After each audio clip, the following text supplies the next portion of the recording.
trigger is almost always proximity to something good, and naming that trigger, it reveals the specific shape of the shame that has been driving our response. Let's talk about the 3 steps to break down this shame spiral. Ready for this? Step number 1, we have to identify the trigger, not the behavior, the trigger. When you catch yourself in one of those self-sabotage patterns, you have done the things that you didn't want to do again, or maybe you start by analyzing the behavior. Don't do that, okay?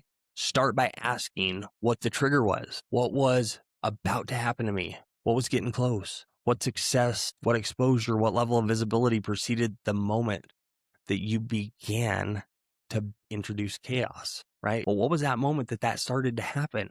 The trigger is almost always proximity to something good, and naming that trigger, it reveals the specific shape of the shame that has been driving our response. Step number 2, separate the feeling from the identity statement. This is the step that requires the most discipline, but it does give you the most immediate neurological impact.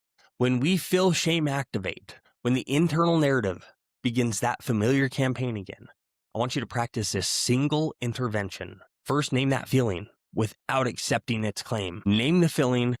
Don't accept the identity claim. I feel like I am not good enough. That's a feeling. I am not good enough. That's an identity statement. Do you see the difference? One is a data point that needs compassionate attention. The other is a lie dressed in familiar clothing. And the moment that you stop allowing that feeling to make that identity claim, you're going to interrupt the neural pathway that leads from the trigger to the self-sabotage. Step number 3, replace the shame narrative with the identity scripture. Not as a positive affirmation, not as a mantra, but as an act of deliberate identity realignment. The research on neuroplasticities is so clear that the brain restricts itself on the narrative that it constantly rehearses over time, because a leader who walks in from there is no condemnation makes fundamentally different decisions than one who walks in and says, I don't deserve this. You are not built to watch your best season from the outside.